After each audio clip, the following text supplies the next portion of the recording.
मैं कार्तिकेय अनुराग सभी बच्चों का अपने चैनल में स्वागत करता हूं। आज हम कक्षा 11वीं के पॉलिटिकल साइंस के दूसरा चैप्टर करने जा रहे हैं, जो कि है भारतीय संविधान में अधिकार। इसके ये महत्वपूर्ण प्रश्न करने जा रहे हैं और इसको हम नोट्स भी समझ सकते हैं और प्रश्न उत्तर भी समझ सकते हैं, क्योंकि नोट्स इससे अलग नहीं हो सकते हैं और ना ही हैं। चलो इसके महत्वपूर्ण नोट्स को कर लेते हैं। नीति निर्देशक तत्वों और मौलिक अधिकारों में संबंध बताइए। नीति निर्देशक तत्व और मौलिक अधिकारों में संबंध, क्या संबंध है हम इसको देखते हैं। मौलिक अधिकारों और नीति निर्देशक तत्वों को एक दूसरे के पूरक के रूप में देखा जा सकता है, कि मतलब एक दूसरे के पूरक हैं। ये नीति निर्देशक के बिना अधिकार नहीं है, अधिकार के बिना नीति निर्देशक तत्व नहीं है।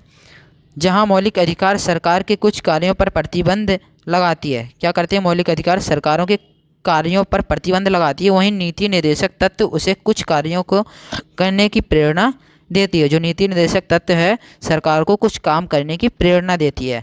मौलिक अधिकार खास तौर से व्यक्तियों के अधिकारों को संरक्षित करती है।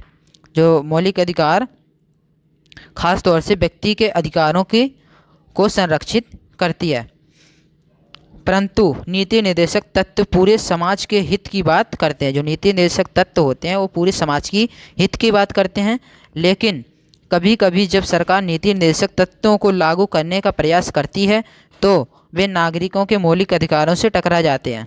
जो मौलिक अधिकारों से टकरा जाते हैं, जैसे कुछ मौलिक अधिकारों का हनन होने लगता है, जिसके कारण वो पूरे नीति निर्देशक तत्व लागू नहीं हो पाते हैं। यह समस्या तब पैदा हुई जब सरकार ने जमींदारी उन्मूलन कानून बनाने का फैसला किया। जमींदारी उन्मूलन का फैसला बनाने का किया, तब यह समस्या पैदा हुई है। नीति निर्देशक तत्व और हमारे अधिकार टकरा गए। इसका विरोध इस आधार पर किया गया कि उससे संपत्ति के अधिकार का हनन है। उसमें क्या संपत्ति के अधिकार का हनन हो रहा है, लोगों की संपत्ति जा रही है, हनन होता है, लेकिन यह सोचकर कि सामाजिक आवश्यकताएं व्यक्तित्व हित से ऊपर नहीं है। ठीक है, जो ये कह रहे हैं, लेकिन यह सोचकर कि सामाजिक आवश्यकताएं व्यक्तित्व के हित से ऊपर हैं।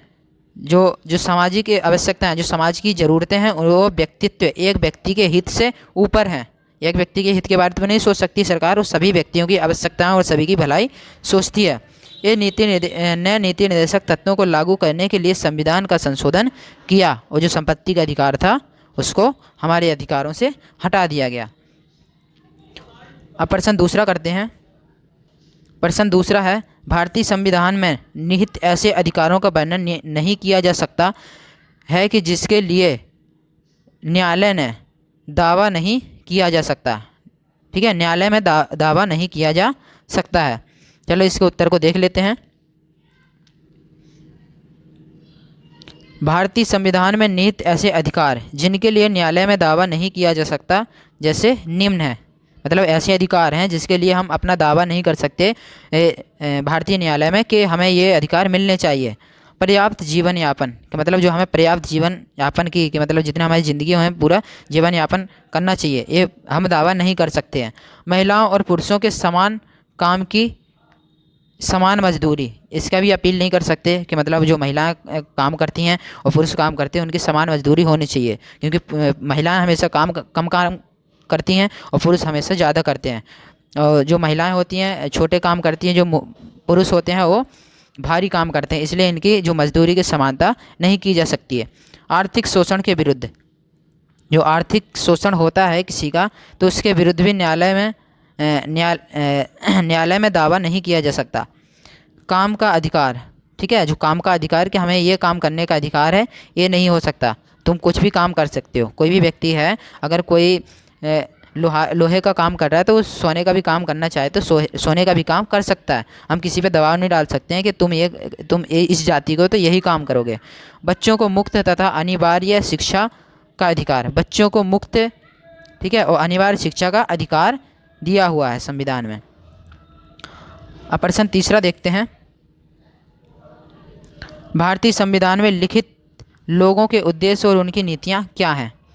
भारतीय संविधान में लिखित लोगों के उद्देश्य और उनकी नीतियाँ निम्नलिखित हैं। उद्देश्य देख लेते हैं पहले क्या है। लोगों का कल्याण, जितने भी भारत में रहने वाले लोग हैं सभी का कल्याण हो। सामाजिक, आर्थिक और राजनीतिक न्याय हो, सामाजिक और आर्थिक और राजनीतिक न्याय होना चाहिए। जीवन स्तर ऊंचा उठना चाहिए, ठीक है, मतलब जो अमीर है उसको जो गरीब है उसे अमीर होना चाहिए। संसाधनों का समान वितरण, जो संसाधन है उनका समान वितरण होना चाहिए। जैसे बिजली है तो सबको बिजली प्राप्त होनी चाहिए। अंतर्राष्ट्रीय शांति को बढ़ावा देना चाहिए कि पूरे संसार में शांति स्थापित हो। अब पढ़ते हैं नीतियों के बारे में। समान नागरिक संहिता, समान नागरिक संहिता होनी चाहिए। मद्यपान निषेध होना चाहिए, ठीक है, मद्यपान निषेध होना चाहिए। घरेलू उद्योगों का बढ़ावा देना चाहिए, जो घरेलू उद्योग होते हैं हमारे कुटीर उद्योग बोलते हैं जिससे, उनको बढ़ावा मिलना चाहिए। उपयोगी पशुओं को मारने पर रोक, जो हमारे उपयोगी पशु होते हैं जैसे गाय भैंस हो गई, इन पर मारने पर रोक लगनी चाहिए। ग्राम पंचायत को प्रोत्साहन देना चाहिए कि वो आगे बढ़ चढ़कर गांव में काम करे। अब प्रश्न चौथा देखते हैं। भारतीय संविधान में लिखित राज्य के 3 नीति निर्देशक तत्व क्या हैं? संविधान में लिखित राज्य के 3 नीति निर्देशक तत्व क्या हैं? तो राज्य के नीति निर्देशक तत्वों की सूची 3 प्रमुख बातें। वे लक्ष्य और उद्देश्य जो एक समाज के रूप में हमें स्वीकार करने चाहिए। वे लक्ष्य या उद्देश्य जो एक समाज के रूप में हमें स्वीकार करने चाहिए, ये उसकी नीति निर्देशक तत्व है। वे अधिकार जो नागरिकों को मौलिक अधिकार के अलावा मिलने चाहिए, और वे नीतियाँ जिन्हें सरकार को स्वीकार करना चाहिए, ये नीति निर्देशक तत्व हमारे संविधान में दिए हुए हैं। प्रश्न 5वां देखते हैं। भारतीय संविधान में नागरिकों को कौन से अधिकार दिए गए हैं? भारतीय संविधान है उसमें नागरिकों को कौन से अधिकार दिए गए हैं? भारतीय संविधान में नागरिकों को निम्न अधिकार दिए गए हैं। समता का अधिकार, मतलब समानता का अधिकार। धार्मिक स्वतंत्रता का अधिकार, हमें धार्मिक स्वतंत्रता है कि हम किसी भी धर्म को परिवर्तन कर सकते हैं, कोई भी हमें रोक टोक नहीं है। शोषण के विरुद्ध अधिकार, अगर किसी का शोषण हो रहा है तो इसके विरुद्ध आप न्यायालय में अपील कर सकते हो। अल्पसंख्यक समूह के लोगों एवं सांस्कृतिक शैक्षिक का अधिकार, जो अल्पसंख्यक है अपनी संस्कृति बचाने का अधिकार है, अपनी शिक्षा बचाने का अधिकार है, उन्हें शिक्षा ग्रहण करने का भी अधिकार है। संवैधानिक उपचारों का अधिकार, यह बहुत इंपॉर्टेंट होता है। संवैधानिक उपचारों का अधिकार होता है कि इसमें सब जो ऊपर के 4 अधिकार दिए हुए हैं इन सभी की रक्षा करता है ये वाला अधिकार, ठीक है, संवैधानिक उपचारों का अधिकार। प्रश्न 6 देखते हैं। भारतीय संविधान में समता के अधिकार में नागरिकों को कौन से अधिकार दिए गए हैं? भारतीय संविधान में समता के अधिकार में नागरिकों को निम्न अधिकार दिए गए हैं। कानून के समक्ष समानता, कानून के सामने सभी क्या समान हैं। कानून के समान संरक्षण, कानून के सामने सभी को समान संरक्षण दिया जाएगा। धर्म, जाति, लिंग या जन्म स्थान के आधार पर भेदभाव का निषेध, मतलब किसी धर्म या फिर जाति स्थान के आधार पर किसी से भेदभाव नहीं किया जाएगा, जो कि आज के समय देखते हैं कि कोई बंगाली है तो बंगाली बोल देते हैं, बिहार का है तो बिहारी बोल देते हैं, इसके आधार पर हम भेदभाव नहीं कर सकते हैं। रोजगार में अवसर की समानता, कोई भी व्यक्ति है सबको रोजगार के अवसर दिए जाएंगे। पदवियों का, जो राजा महाराजाओं को पदवियां दी जाती थी उन पदवियों का अंत किया गया। और लास्ट बचा है छुआछूत की समाप्ति, जो छुआछूत होती थी पहले वो छुआछूत की समाप्ति की जानी चाहिए। अब प्रश्न आता है 7वां। भारतीय संविधान में धार्मिक स्वतंत्रता के अधिकारों में नागरिकों को कौन से अधिकार दिए गए हैं? भारतीय संविधान में धार्मिक स्वतंत्रता के लिए कौन से अधिकार दिए गए हैं? भारतीय संविधान में धार्मिक स्वतंत्रता के अधिकार में नागरिकों को निम्न अधिकार दिए गए हैं। आस्था व प्रार्थना का आज़ादी, हमारी जिस धर्म में आस्था है, जिस भगवान में आस्था है, हम उसमें पूजा कर सकते हैं, उसकी प्रार्थना कर सकते हैं, ये पूरी हमें आज़ादी है। धार्मिक मामलों में प्रबंधन तथा खास तरह की संस्थानों में धार्मिक निर्देश देने के स्वतंत्रता, अगर हम कोई धर्म के बहुत बड़े ज्ञानी हैं तो अपने धर्म का प्रचार कर सकते हैं, अपने निर्देश दे सकते हैं और प्रवचन भी दे सकते हैं ताकि हमारे धर्म को बहुत ज़्यादा लोग फॉलो करने वाले हों। प्रश्न 8वां करते हैं। भारतीय संविधान में शोषण के विरुद्ध अधिकार में नागरिकों को कौन से अधिकार दिए गए हैं? शोषण के विरुद्ध में नागरिकों को कौन से अधिकार दिए गए हैं? भारतीय संविधान में शोषण के विरुद्ध अधिकार में नागरिकों को निम्न अधिकार दिए गए हैं। बंधुआ मजदूरी पर रोक।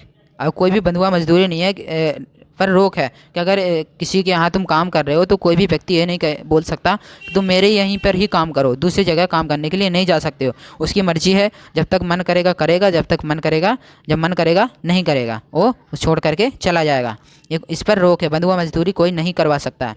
जोखिम वाले कामों में बच्चों से मजदूरी कराने पर रोक। मतलब जो खतरे वाले काम होते हैं, जोखिम भरे काम होते हैं, बच्चों से काम कराने पर रोक है। उन कामों में तुम बच्चों को नहीं लगा सकते। प्रश्न 9वां देखते हैं। भारतीय संविधान में अल्पसंख्यक समूहों के लोगों को कौन से अधिकार दिए गए हैं? भारतीय संविधान में अल्पसंख्यक, जो कम संख्या में लोगों के समूह हैं, उन लोगों को कौन से अधिकार दिए गए हैं? भारतीय संविधान में अल्पसंख्यक समूहों के लोगों को निम्न अधिकार दिए गए हैं। अल्पसंख्यकों की भाषा और संस्कृति का संरक्षण का अधिकार है। मतलब जो अल्पसंख्यक है उन्हें अपनी भाषा बचाने का अधिकार है, और संस्कृति के संरक्षण, उनकी जो उनकी संस्कृति है, खान पान है, वेशभूषा है, उनको अपनी संस्कृति को बचाने का पूरा अधिकार है। अल्पसंख्यकों को शैक्षिक संस्थानों स्थापित करने का अधिकार है कि अगर किसी को लगता है कि हमारी संस्कृति, हमारी भाषा धीरे धीरे लुप्त होते जा रही है, तो उन्हें अपने शैक्षिक संस्थान, स्कूल या कॉलेजेस खोलने की पूरी तरह से स्वतंत्रता है। प्रश्न 10वां करते हैं। भारतीय संविधान में कौन से संवैधानिक उपचारों के अधिकार दिए गए हैं? ठीक है, भारतीय संविधान में कौन से संवैधानिक उपचारों का अधिकार दिए गए हैं?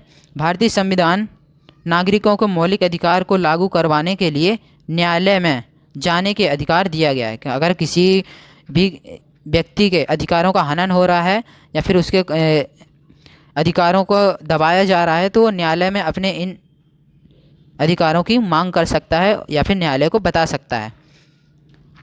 प्रश्न 11वां।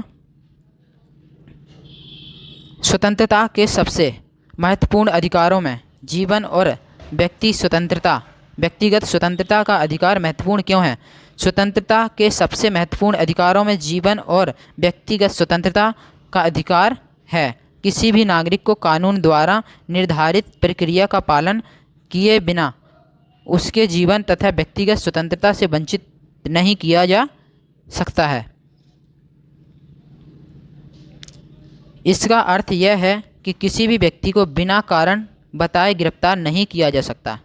ठीक है, कि इसमें ये हमारा अधिकार है कि किसी भी व्यक्ति को बिना बताए गिरफ्तार नहीं किया जा सकता। उसको कारण बताना पड़ेगा कि क्यों, किस कारण से तुम्हें गिरफ्तार किया जा रहा है। गिरफ्तार किए जाने पर उस व्यक्ति को अपने पसंदीदा वकील के माध्यम से अपना बचाव करने का अधिकार है कि अपना वो वकील चुन सकता है अपना बचाव करने के लिए। इसके अलावा पुलिस के लिए यह आवश्यक है कि वह अभियुक्त को 24 घंटे के अंदर, यह पुलिस का अधिकार है कि जिस व्यक्ति को उन्होंने पकड़ा 24 घंटे के अंदर मजिस्ट्रेट के सामने पेश करे, कोर्ट में पेश करे। ठीक है, न्यायालय में पेश करे। मजिस्ट्रेट ही इस बात का निर्णय करेगा कि गिरफ्तारी उचित है या नहीं, कि मतलब इसको जो गिरफ्तार किया है ये तो इसको तुमने सही गिरफ्तार किया है या फिर गलत गिरफ्तार किया है।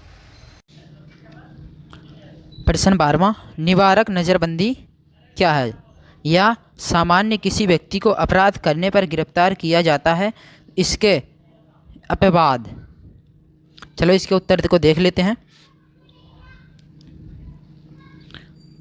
अपवाद भी समझाइए कैसे। सामान्य किसी व्यक्ति को अपराध करने पर गिरफ्तार किया जाता है। जैसे कोई सामान्य व्यक्ति सामान्यतः किसी व्यक्ति को अपराध करने पर गिरफ्तार किया जाता है, पर इसके अपवाद भी हैं। अपवाद मतलब झूठा भी है। कभी कभी किसी व्यक्ति को इस आशंका पर भी गिरफ्तार किया जा सकता है कि वह कोई गैर कानूनी काम करने वाला है और फिर उसे वर्णित प्रक्रिया का पालन किए बिना ही कुछ समय के लिए जेल भेजा जा सकता है। मतलब किसी व्यक्ति पर शक होने पर भी कि मतलब ये गैर कानूनी काम कर सकता है, आतंकवाद जैसी बातों को फैला सकता है, तो उसके आधार पर उसे कुछ दिनों के लिए उसे जेल भेज दिया जाता है। इसे ही निवारक नज़रबंदी कहते हैं। इसका अर्थ यह है कि यदि सरकार को लगे कि कोई व्यक्ति देश की कानून व्यवस्था या शांति सुरक्षा के लिए खतरा बन सकता है, तो वह उसे बंदी बना सकती है। लेकिन निवारक नज़रबंदी अधिकतम 3 महीने के लिए ही हो सकती है, कि मतलब 3 महीने के लिए ही उसे बंद किया जा सकता है। 3 महीनों के बाद ऐसे मामले समीक्षा के लिए एक सलाहकार बोर्ड के समक्ष लाए जाते हैं, कि मतलब ये कोई कानूनी गैर कानूनी काम कर सकता है, आतंकवादी को बढ़ावा दे सकता है या कुछ ऐसे बातें होती हैं, तो उसको समीक्षा की जाती है, उसकी जांच पड़ताल की जाती है और फिर उसे छोड़ दिया जाता है। चलो प्रश्न 13वां देखते हैं।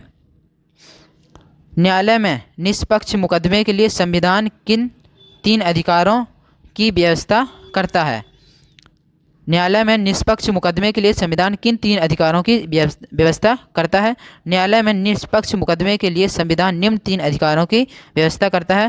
पहले क्या है? किसी भी व्यक्ति को एक ही अपराध के लिए एक बार से ज़्यादा सज़ा नहीं मिलेगी। अगर कोई व्यक्ति है, किसी ने एक अपराध किया, उसे एक बार सज़ा मिल गई तो उसे दोबारा सज़ा नहीं मिलेगी। कोई भी कानून किसी भी ऐसे कार्य को जो उक्त कानून को लागू होने से पहले किया गया हो अपराध घोषित नहीं कर सकता, कि मतलब कानून बनने से पहले उसने कोई अपराध किया है तो उसे जो नया वाला कानून बना है वो वाली अपराध का दंड नहीं दिया जाएगा, ठीक है, या फिर अपराध का सज़ा नहीं दी जाएगी। किसी भी व्यक्ति तीसरा, किसी भी व्यक्ति को स्वयं अपने विरुद्ध साक्ष्य देने के लिए नहीं कहा जा सकता, मतलब जो सबूत होते हैं ना, स्वयं ही नहीं बोला जाता कि तुम अपने सबूत दिखाओ, वो सबूत तुम्हारे वकील के द्वारा दिखाए जाते हैं, ठीक है, कोर्ट के अंदर, ताकि तुम छूट सको। अब प्रश्न 14वां देखते हैं।